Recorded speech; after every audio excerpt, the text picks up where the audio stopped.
Welcome back to the Agency Profit Podcast. You'll recognize today's guest. It's Mandi Ellefson, the founder of the Hands-OffCEO and the creator of the Scale to Freedom system. She helps agency owners scale their business and allow it to run profitably without them. She's the host of another great podcast called the Hands-OffCEO podcast. Her upcoming book, Scale to Freedom, is coming out soon and will be generating proceeds for a good cause. So make sure you stay tuned to check out that new release. And she's here today to talk about the 5 exits that you need to go through as an agency owner to get an 8-figure business that generates 6 figures a month in profit that doesn't require you in it. And we're going to talk about some ways to get out of the efficiency game, because I love to talk about how to, really squeeze all the efficiency out of your business. But let's be real, that's a really not very fun way to scale your business. So we're going to talk about all the levers that you can pull today to get out of the commodity game and really allow yourself to charge high rates, have high profit margins, and make this whole scaling thing a lot easier. So with all of that, Mandi, thank you so much for coming back for round 2 on the Agency Profit Podcast. Thanks so much for having me, Marcel. It was such a pleasure to do the first interview. It was really fun. So I'm glad to be back for a second round. And I'm glad to have you. It's crazy to think it's been like over 3 years since we recorded that first episode. Our businesses both look very similar, but also very different. You've grown a ton. You've helped so many clients since then, and you were already doing some big things then. So it's really cool to have you back so we can go even deeper into this stuff. But for those that haven't listened to the first episode, aren't familiar, I'll give you a moment to just describe what you do and who you serve in your own words. Yeah, well, thanks so much for sharing that. And first, we've definitely seen that the progression of your business, Parakeeto. You guys just do some really incredible work. So it's been fun to see the direction that you guys have been scaling, because it is it's very much aligned with what we would teach agencies for how to be able to scale in a way where profitability increases, but quality increases and outcomes for clients increase too. So you guys are really a great model for that. So, to answer, yeah, absolutely. So to answer your question, what we do in our own words is like really Hands-OffCEO. It kind of says our business name says the whole thing. And what we do is we work in where there's custom services. Agencies primarily are where we're working, and agencies that are delivering really exceptional results for clients. And where's one of the challenges is that there's a real tension between, I can sell this and I'm going to be delivering some of it too. As the CEO, I'm going to be very involved in this, but we're going to deliver like an amazing result, maybe potentially adding millions of dollars of value to these clients and growth. Or, you could take the other path of like, we're going to operationalize this and we're going to productize this and we're going to make this be streamlined and we're going to make this be, we're going to get all this efficiency and we're going to remove out all the variation and, really just turn it into a commodity. Right. And, as Marcel, as you and I were talking about before we turned the record button on, it's becoming harder and harder to be able to scale commodities now. And here's the thing is while the delivery might be easier, the sales side of it's becoming harder and harder, because you're now competing with an entire globe of people from developing nations that can be able to deliver those same deliverables about the same, but for a fraction of the price. So it's really looking at how do we be able to deliver exceptional outcomes and be able to have this very exceptional service in a way where you can actually scale it, in a way where you can actually be profitable and be able to afford to hire those exceptional team members that will allow you to let go. Because without them, you're not going to be able to let go. So that's really the work that we do with CEOs and with their operations managers or their CEOs. We help them be able to develop operations managers who can run their business for them so that this all can happen. So that is in a nutshell what we do at Hands-OffCEO. I'm very excited for this episode because it's timely for us. Like you mentioned, we're kind of going through some of these stages of growth right now, really starting to buy back the very highest value time in our business. And those are very expensive, very senior, experienced people.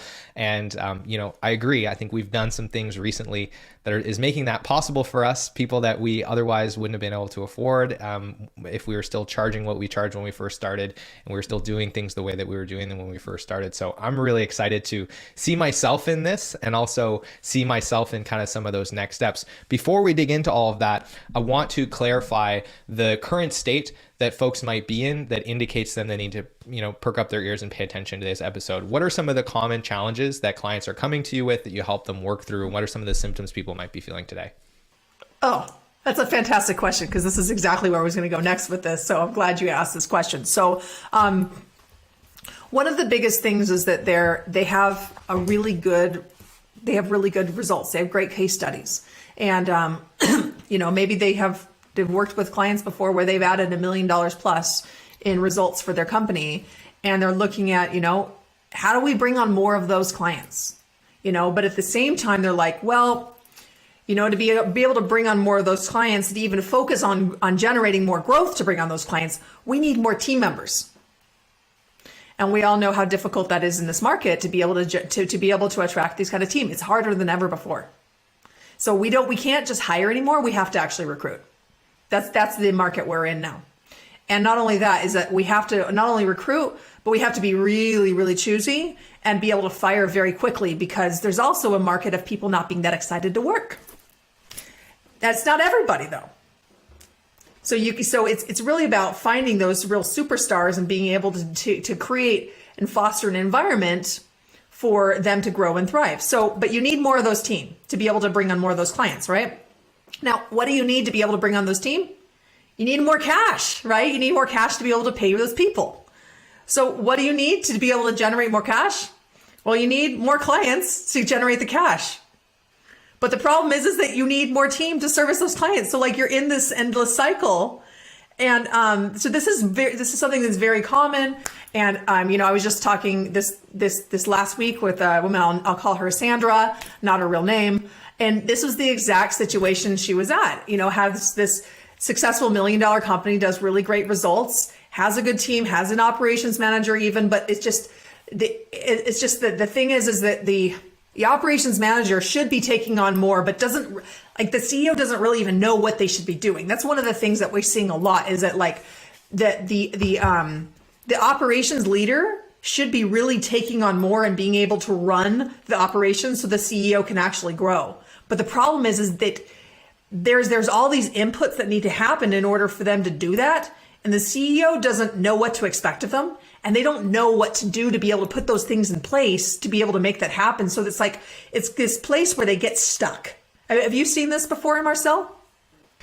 Yeah, this is what I say on this all the time is it's indigestion versus starvation. We have a lot of agencies that we talk to that think they're suffering from starvation. And when we look under the hood, they're actually experiencing indigestion. And this is a methodology that we call revenue replacement versus revenue addition. And we've had several clients that we do an audit and we're like, hey, you can grow 60% year over year without hiring a single person or changing any of your cost structures, just by getting all of your clients to look like these three over here that are twice as profitable as everybody else. And this is mostly common in our experience in companies that do a lot of retained work or have very long-term engagements with clients. So this is super important stuff, right? It's it might just be that you just want to focus on increasing the quality of your revenue as opposed to thinking about adding a larger volume of work. Absolutely. I love that you share that. We're so aligned on this. So that step in our process is looking at what is it going to take to be able to generate much higher profit for each service that you're offering, each client that you're working with. So it's also looking at, taking a look at all of the offerings that you have and say, what are the ones that are generating the biggest outcomes and what are the ones that are generating the smallest outcomes? The ones that are generating the smallest outcomes, you're going to be able to charge the least amount for. And if you're charging a higher amount for, you're ripping off your clients. So just eliminate them. So we want to be looking at, what is it going to take? So I like to use a 5x ROI calculation. We want to be looking at how do we be able to sell services where we're going to be generating at least a 5x ROI for our clients. And and if you can guarantee that, it makes your sales just you have people beating a path to your door. You have people crawling over broken glass to be able to work with you. And we have clients that have long wait lists now because of their offers are so freaking hot. Now that's after they've doubled, tripled, quadrupled their fees even. So it's looking at how do you be able to create such a hot offer based on the case studies you already have, and then use those case studies to leverage that to be able to sell and attract your very best clients that you can deliver your top results for over and over and over again. And I think this is such an important idea because I see this mindset block often. And actually, funny story, there's a barber in my town locally that was, asking me for advice. And this was their biggest problem. They're running a service business and they were afraid to turn clients away. They were afraid to make clients wait too long to book with them. So I was like, why aren't you marketing your business? And they were like, well, because if I market, then I'll get all this demand and then I won't be able to service everyone. I'll have to turn people away. And I'm like, that is the best possible context for you to run your business in. That is the environment that is necessary for you to run a highly profitable business, because without it, you have no leverage. And so if you're in that mindset, or if you have this fear of having to tell a client they've got to wait 2 months to work with you, or turning them away because there's another client that's a better fit and is willing to pay you more money for the same deliverable, like if you're afraid of that conversation, I don't know who you need to talk to. Call your psychologist, call your mom, your pastor, whoever it is that you need to talk to, but you got to get over that mental block, because it is, I would argue, necessary to have excess demand if you want to be in a position to maximize your leverage and start charging these kinds of prices and optimizing all of the things that come from that, your process, your utilization, start planning your capacity. Like all those things get easier when you've got a wait list. And I know that because we have a wait list all the time, and that's on purpose. Love it. Yes, there's so much you just shared there. And the thing is that when you have a much higher, when you're working with a lot higher price point, you now have the cash flow and the profit to be able to hire the people to do an exceptional job. And by the way, that's the reason why the CEO gets so stuck in the company. The CEO gets so stuck in the company, back to that cycle. They need more team. They need the cash to be. It's because the company does not have enough cash. That's why the CEO is stuck in it. And then there's also the mindset things that you're talking about too. But this is why I also, it's back to that vision that we talked about. It's like really being clear on what they want to create and why. And if you don't know that, then it's going to be really easy for you to sit in the resistance of, well, I don't want to turn them away. Because here's the reality. It's a lot more comfortable to keep on doing what you've been doing versus actually make a decision to do something different that's scary, that you don't know what's going to come next. And that uncertainty can be scary, but you get past that uncertainty in really being able to have the courage to create this really exceptional company that's going to have, that you can have a wait list with, that you can have a much higher price point, higher profitability, and actually be able to have the actual margins to be able to deliver exceptional service because you do this. But and that's what I find helps you overcome those type of things that I don't want to turn around. It's like, do you want to turn around, or do you want to have $1 million a year profit business? Which one? Which one's more important to you? Hey, it's Marcel here, and I hope you're enjoying the episode so far. If you are, then I want to encourage you to check out the Agency Profitability Toolkit. It's a free set of resources that we've put together to help agency owners just like you improve their profitability. It's full of free checklists, templates, and training videos, and has helped thousands of agencies get better at measuring the essentials of their business. So if you want to grab a free copy of that, you can head to parakeeto.com/toolkit, or look for a link wherever you're watching or listening to this. With that, I want to thank you again for tuning in, and I'll let you get back to the episode. Okay, so Mandi, we've talked about this kind of first process of getting out of that cash, clients, capacity kind of cycle, which really comes back to finding the area where we add more value and extracting more of that value in our pricing so that there's cash flow, there's margin, and that essentially helps us circumvent this capacity to cash flow cycle. Once we've done that, what's the next step? What are some of these exits that we've now got to go through to go to the scale and profitability? So anyways, that's the first thing to get out of managing clients and managing just overall projects that are being moved forward in the company. That saves an enormous amount of time for the CEO, gives them the bandwidth. That right there, immediately they'll have that extra time and space to be able to generate more growth. They'll have increased capacity with the team, increased capacity for themselves to go out and make more of the right type of sales, more of the right type of profitable sales. So that's that first exit. So The next piece is operations management. And this is where you can have this operations manager who can run the company. And what I mean by that is that their job is to be building out the processes. And not just build out the process, their job is to oversee that. Their job is to manage the team members. Their job is to ensure that client results are being taken care of. Their job is going to be to make sure that we're looking ahead and this is our quarter projects for us to accomplish these things. Their job is to do the planning and to be developing the people with them. They are a leader that is developing leaders. And when you do that, that's going to also, it's going to free up another 10 to 20 hours per week. That type of role in that job. And the great thing about it is it can be done better because they have their full time. And here's the thing is that most CEOs, we're not detail people. We're not that we might be pretty good at follow through based on our own training and just being able to just out of just sheer will making things happen, right? We're pretty good at that. But we tend to be quick starts. We tend to be people who our follow through, on a natural level, it's not that high. So we want to have someone who has a really high follow through, who has got this attention to detail that they can really be able to focus on that. And when you can have someone who can run the company, oh my gosh, the level of they're overseeing the staffing needs, and they're going in and hiring people, and they're bringing you the top 3 candidates, and you just get to look at them let's move forward with this one based on what your recommendations. And it really just becomes a completely different business that you could be absent from for a week, 2 weeks, 3 weeks even at a time. And what this does is getting out of exit 1 and exit 2, it allows you to be able to have the company run without you. Not grow yet, but it can run without you. So recognize that if you're going to be gone for a couple weeks, your company's not going to grow. And that's okay, because that's the stage that you're at. But we do it in this order because it's easier to get the quality in place for the client and project management. There's an abundance of these type of folks. You just have to know how to train them to be able to run the company. And sales is a lot harder to get out of. So that's why we deliberately do that later. It's a lot harder.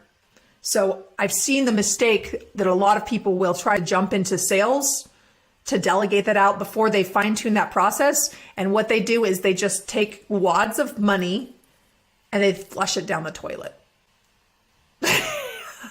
I've done it before myself too.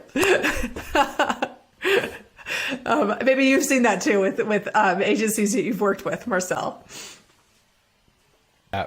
I certainly have. Usually it's because they actually haven't documented any of the process around how they get clients, and they just expect somebody to come in and figure it out.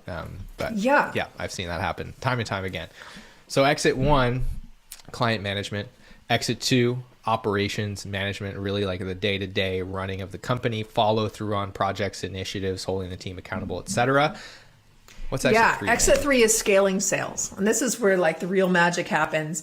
And you want to do this in stages too, right? So oftentimes what agency owners will do is say, you know what, I need to be working on my business, not in the business, right? And doing sales is working in the business. It's yeah, but you know what? These are $10,000 an hour types of work. This is a good place to be working in your business until you can effectively delegate it out. But then really never let go of it. As your CEO, never let go of the lifeblood of your company, because it comes in because you are 100% responsible for making sure that your payroll is met, for making sure client results are had. All of these things, it's dependent on you, and it's dependent on whether you have cash coming in or not. So this is one of the first things that people try to delegate out at an earlier stage. And I think most people listening to your podcast have learned those lessons already. And they're understanding that they're mature enough to recognize that okay, that's not quite so easy. And, but the first stage is really being able to delegate out business development.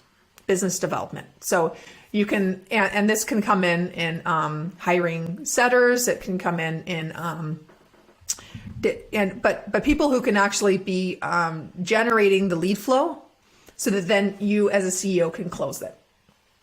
Later, we'll be able to get get a salesperson in place to close it, but we want to just work it through it in stages so that we can get those things dialed in, and then move on to the next. And then what it allows you to do is it allows you to be able to keep creating growth with things being imperfect. This whole process allows you to actually have a whole lot of imperfections and maybe even quite a bit of mess as you're continuing to scale. And you know what? You still can be remarkably profitable and still generate really amazing results for your clients while it's a little bit messy, because companies that are growing rapidly have mess, because the problem is that your process is you reinvent, 3-6 months ago, you have to reinvent them again, because you're growing so quickly, right? That's a really important insight. Actually, I heard this from Brad Peterson, who built one of the biggest toy companies in Canada and sold it. And he said this to me once, and I used to have this pipe dream when I was a very young entrepreneur, this idea that someday the business would just be done. Yeah. Right? This hilarious idea that at some point, everything was going to be, all our processes were going to be done. There was going to be some kind of end point to this. And the reality is every business I've ever looked under the hood in, whether they were small or big, had a whole bunch of things that were broken all the time. And that's natural because, to your point, you build and optimize processes for a shelf life of maybe 12 months, maybe 18 months if you're lucky, but they should break if the business is growing because the context is changing around them. And so there's just going to kind of be this constant erosion that happens in the business, to your point. And scaling is not going to be clean, but it doesn't have to be terribly, terribly painful or stressful.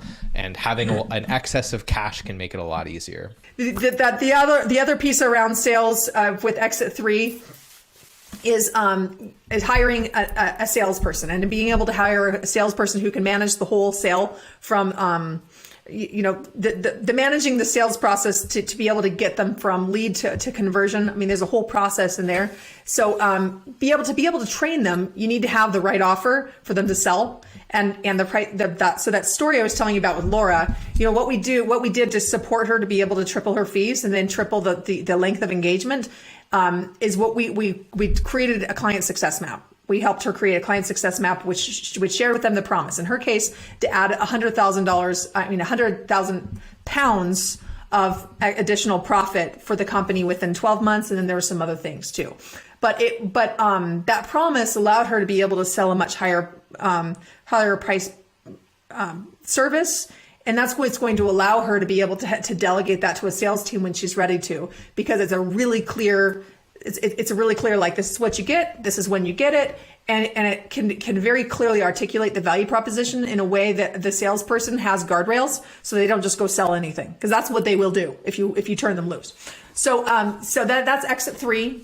And also another piece we love to scale with executive briefings, and to be able to actually have events to be able to bring prospects to people who are interested in the service, and that you can use that as a way to actually be able to grow your list and then have people experience value before it. So then it kind of turns into it really allows you to scale your sales process and actually kick the can down the line a little longer before you actually have to hire a salesperson. And if you want to see an example of this, if you go to handsoffceo.com/briefing, you can sign up for one of our briefings, and that we teach our clients how to put that whole thing together too. So Exit 4, client strategy. Now, here's the thing: is sometimes this comes earlier. For some companies, they might have client strategy come earlier, but this is where you have your training strategist internally to be able to replace you, to be able to replace the CEO as the main strategist. And what's really amazing about this is you can develop people internally to become the strategist, and you could also hire really high level strategists who can come in and build out programs to be able to train internal strategists. And then what that allows you to do is it allows you to be able to have maybe one, two, a very small number of high level strategists, but then they're developing people underneath them who will then eventually be able to replace them down the line. And that allows the company to scale and have really exceptional strategists with price efficiency. So that's Exit 4. And that's a really, going through exits 1 to 4 is a pretty killer business. And that's one that like you can still be involved in as a CEO to whatever level you want. And I think this is a really ideal place. And this is where most of our clients aspire to. But exit 5 is taking it to the next level where you can actually be able to sell the company and completely exit it. So one of our clients, Will Watrous, he went through all 5 of these exits, and he was able to actually remove himself and promote his COO into the CEO stage. And this, so this is where you're putting in place executive leadership. Not everyone wants to do this. We've had other clients who've been able to go and sell their company. They've got to sell it internally to their team, or they've sold it externally to investors. So this is really the stage where your company, you can maximize the valuation for your company because you've done those earlier steps. If you don't do those earlier steps, your company is worth very little.